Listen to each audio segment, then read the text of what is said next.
बिस्मिल्लाहिर्रहमानिर्रहीम। आज हम बेसिक कॉन्सेप्ट ऑफ केमिस्ट्री का लेक्चर नंबर 3 स्टार्ट करने जा रहे हैं। हमारा आज का टॉपिक है electronic configuration and idea of chemical bonding. Okay, सबसे पहले हम लोग कुछ एटम्स के स्ट्रक्चर्स ड्रॉ करते हैं और ये देखते हैं कि सब एटॉमिक पार्टिकल्स कैसे अरेंज हुए हैं। सबसे पहले हम ऑक्सीजन लेते हैं। ऑक्सीजन के 8 प्रोटॉन्स होते हैं और इसका एटॉमिक मास मतलब कि mixture of proton and neutron 16 है। तो हमें अच्छे से जानते हैं प्रोटॉन 8, तो इलेक्ट्रॉन्स भी कितने हुए 8। यहाँ पर अभी हमें न्यूट्रॉन्स का नंबर नहीं पता था, तो न्यूट्रॉन का नंबर निकालने के लिए हमने एक फार्मूला यूज़ किया। हम अच्छे से जानते हैं एटॉमिक मास बराबर होता है प्रोटॉन प्लस न्यूट्रॉन के। एटॉमिक मास हमारे पास 16, नंबर ऑफ प्रोटॉन्स 8 और न्यूट्रॉन्स हमने निकालने हैं। जब ऐसी सिचुएशन हो तो किस तरीके से हम वर्क करते हैं, नंबर्स को एक साइड पे ले जाते हैं। इधर अगर ये नंबर प्लस हो रहा है तो इक्वेशन के दूसरी तरफ जाके ये माइनस होगा। तो यहाँ से जब हम इसको सॉल्व करेंगे तो हमारे पास नंबर ऑफ न्यूट्रॉन्स आ जाएंगे। तो ऑक्सीजन में हमारे पास सब एटॉमिक पार्टिकल्स की तादाद कुछ इस हिसाब से है। प्रोटॉन 8, इलेक्ट्रॉन भी 8 और न्यूट्रॉन भी 8। अब हम स्ट्रक्चर ड्रॉ करते हैं ऑक्सीजन का। Structure of oxygen like it, ये इसका सेंट्रल पोर्शन न्यूक्लियस, और हमें पता है जितने प्रोटॉन्स और न्यूट्रॉन्स हैं वो सारे के सारे कहाँ रहेंगे, न्यूक्लियस के अंदर।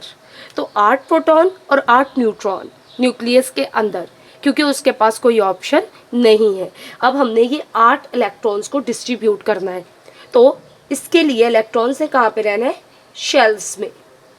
सो पहला शेल के शेल, और उसकी लिमिट कितनी होती है 2 इलेक्ट्रॉन्स की। 2 इलेक्ट्रॉन्स पूरे।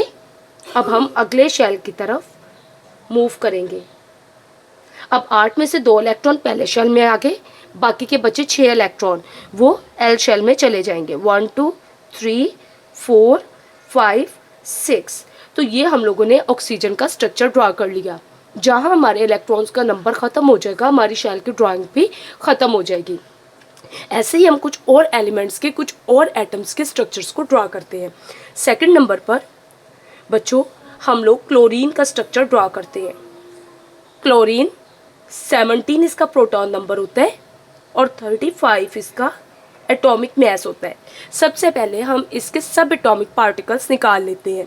लुक एट इट, प्रोटॉन, ये वाला नंबर प्रोटॉन का, तो प्रोटॉन कितने 17, और मैंने बताया हुआ है जितने प्रोटॉन्स उतने ही क्या होते हैं न्यूट्रल एटम के अंदर, इलेक्ट्रॉन्स। अब प्रोटॉन और इलेक्ट्रॉन्स निकल आए, न्यूट्रॉन्स हमारे पास अभी नहीं है, तो न्यूट्रॉन्स कैसे निकालें। न्यूट्रॉन निकालने के लिए बच्चों हम लोग एक फार्मूला अप्लाई करते हैं, which is equal to a atomic mass किस चीज़ के बराबर होता है, प्रोटॉन प्लस न्यूट्रॉन के। प्रोटॉन प्लस न्यूट्रॉन के। अच्छा, ए कितना है 35, प्रोटॉन नंबर कितना है 17 प्लस न्यूट्रॉन हमने निकालने हैं। नंबर्स को एक साइड पे ले जाते हैं और ये न्यूट्रॉन आ गए। अब अगर हम लोग न्यूट्रॉन का नंबर निकालें तो कितना आएगा, 18 का नंबर आएगा। इट मीन्स डैट सब एटॉमिक पार्टिकल्स सारे के सारे निकल आए। प्रोटॉन इसमें 17, इलेक्ट्रॉन भी 17 और न्यूट्रॉन 18। अब हम लोग क्लोरीन का स्ट्रक्चर ड्रॉ करते हैं। तो स्ट्रक्चर ऑफ क्लोरीन, सबसे पहले हम इसके प्रोटॉन, इलेक्ट्रॉन्स और न्यूट्रॉन का नंबर लिख लेते हैं। अब हम लोग स्ट्रक्चर ऑफ क्लोरीन को ड्रॉ करते हैं। Structure of chlorine. ओके बच्चों, ये सेंट्रल पोर्शन जिसको हमने क्या नाम दिया, न्यूक्लियस का। और न्यूक्लियस में कौन कौन है, प्रोटॉन्स हैं और न्यूट्रॉन्स। तो जितने भी प्रोटॉन्स, जितने भी न्यूट्रॉन्स, सब न्यूक्लियस के अंदर, क्योंकि उसके पास कोई और ऑप्शन नहीं है। सेंट्रल एटम के सेंट्रल पोर्शन के एक ही है, और इसके अलावा प्रोटॉन और न्यूट्रॉन के पास कोई ऑप्शन नहीं है कि वो कहीं और रहे। लेकिन शेल्स हमारे पास क्या है, मल्टीपल है। पहला शेल के शेल, इसमें 2 इलेक्ट्रॉन्स रह सकते हैं, 1 2 इलेक्ट्रॉन्स, ठीक। बाकी कितने बचे? 15 इलेक्ट्रॉन्स। अब एल शेल की लिमिट क्या है? 8 इलेक्ट्रॉन्स की, 1 2 3 4 5 6 7 8। एक दफ़ा मैं फिर से रिपीट कर देती हूँ। एल में 8, एम में 18 और एन में 32। पहला शेल, दूसरा शेल, तीसरा शेल और चौथा शेल। अब लुक एट इट। पहले शेल में 2 इलेक्ट्रॉन, दूसरे में 8 इलेक्ट्रॉन्स, अभी भी 10 इलेक्ट्रॉन्स हुए हैं, 7 इलेक्ट्रॉन्स हमारे पड़े हैं। इट मीन्स डैट हमारा थर्ड शेल भी ड्रॉ होगा, जो कि कौन सा है? M shell. और बचे हुए 7 इलेक्ट्रॉन 1 2 3 4 5 6 7 इलेक्ट्रॉन्स क्लोरीन के एम शेल में आ जाएंगे। तो यहाँ पर हमारा स्ट्रक्चर ऑफ क्लोरीन भी कंप्लीट होता है। ओके, अब हम एक तो और स्केच ड्रॉ कर लेते हैं। बच्चों, हम लोग नाइट्रोजन का स्केच ड्रॉ करते हैं 7 and 14। क्लियर? सबसे पहले हम इसके सब एटॉमिक पार्टिकल्स निकाल लेते हैं। This is the proton number, this is proton plus neutron. तो प्रोटॉन्स कितने? नाइट्रोजन में 7, जितने प्रोटॉन्स उतने क्या है? इलेक्ट्रॉन्स। और न्यूट्रॉन्स हमने निकालने हैं। न्यूट्रॉन्स निकालने के लिए हम फार्मूला अप्लाई करेंगे एट द सेम वे जो हम लोग बयान कर चुके हैं। A is equal to P plus N। हमारे पास एटॉमिक मास है जो कि क्या है? 14। हमारे पास प्रोटॉन का नंबर है जो कि है 7 और न्यूट्रॉन्स हमारे पास नहीं है। हम क्या करेंगे? नंबर को एक साइड पे ले जाएंगे, ऑटोमेटिकली न्यूट्रॉन्स निकल आएंगे। जब माइनस करेंगे तो 7 इज द न्यूट्रॉन्स। तो यहाँ पर 7 न्यूट्रॉन्स आ गए। अब हमारे पास सब एटॉमिक पार्टिकल बिल्कुल ऑर्गेनाइज वे में पड़े हुए हैं। प्रोटॉन 7, इलेक्ट्रॉन्स भी 7 और न्यूट्रॉन्स भी 7। अब हम लोग स्ट्रक्चर ऑफ नाइट्रोजन को ड्रॉ करते हैं। स्ट्रक्चर ऑफ नाइट्रोजन को ड्रॉ करते हैं। बच्चों, this is the central portion of nitrogen which is called nucleus. 7 protons, 7 neutrons. अब 7 इलेक्ट्रॉन्स को ड्रॉ करना है। के शेल में 2 इलेक्ट्रॉन्स, पहला शेल 2 इलेक्ट्रॉन्स, बचे हुए 5। एल शेल में 1 2 3 4 5। This is the structure of nitrogen. अब हमारा स्ट्रक्चर साथ ही ख़त्म हो गया। अब लास्ट फुल एंड फाइनल, इसके अलावा हम एक और स्ट्रक्चर ड्रॉ कर लेते हैं। मज़ीद मैं आपको 2 से 3 स्ट्रक्चर्स दूंगी, आप लोगों ने मुझे असाइनमेंट के तौर पे वो हल करके दिखाने हैं। हम लोग हाइड्रोजन का स्ट्रक्चर ड्रॉ करते हैं। हाइड्रोजन एटम का स्केच ड्रॉ करेंगे। इसमें एक प्रोटॉन होता है और इसका मास नंबर भी 1 ही होता है।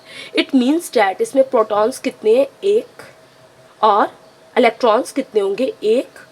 तो बच्चों, इसके न्यूट्रॉन हमारे पास नहीं है। ठीक हो गया? हम न्यूट्रॉन पहले फार्मूला के हेल्प से निकाल लेते हैं, क्या कोई बन रहा है कि नहीं बन रहा। Okay, A is equal to P plus N। A कितना? 1। प्रोटॉन नंबर भी कितना? 1। न्यूट्रॉन्स हमने निकालने हैं 1 minus 1 which is equal to 0। तो हाइड्रोजन के स्ट्रक्चर में कोई भी न्यूट्रॉन प्रेजेंट नहीं है। तो बच्चों, इसके न्यूट्रॉन्स हमारे पास कितने निकल आए? 0। प्रोटॉन 1, इलेक्ट्रॉन 1 और न्यूट्रॉन 0। अब हम सब एटॉमिक पार्टिकल्स की हेल्प से स्केच ड्रॉ करेंगे।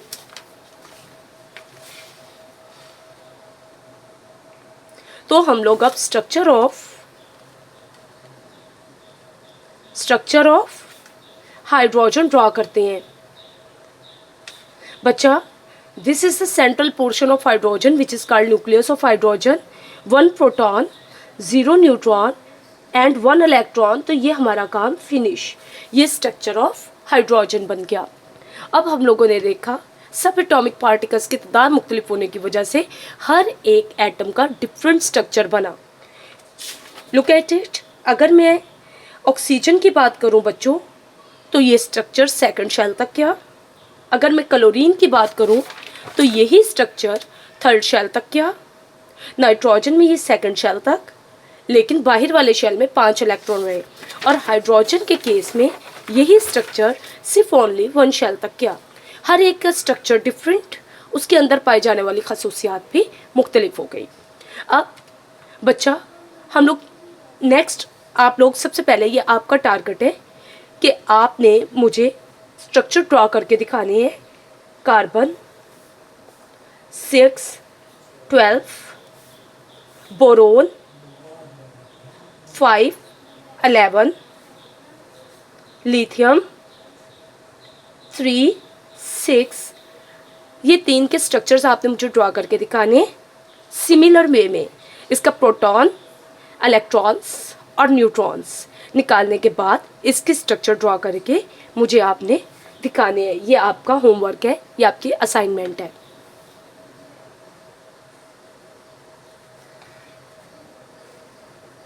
Thank you so much. आगे हम डिस्कस करेंगे कि किस तरीके से इस स्ट्रक्चर से कौन सी ऐसी खसूसियात पैदा हुई कि केमिकल बॉन्डिंग आना शुरू होगी। केमिकल बॉन्डिंग क्या होता है इसको हम डिटेल लेक्चर में देखेंगे अपने चैप्टर्स में, लेकिन अभी मैं आपको इसका इनिशियल कॉन्सेप्ट दूंगी।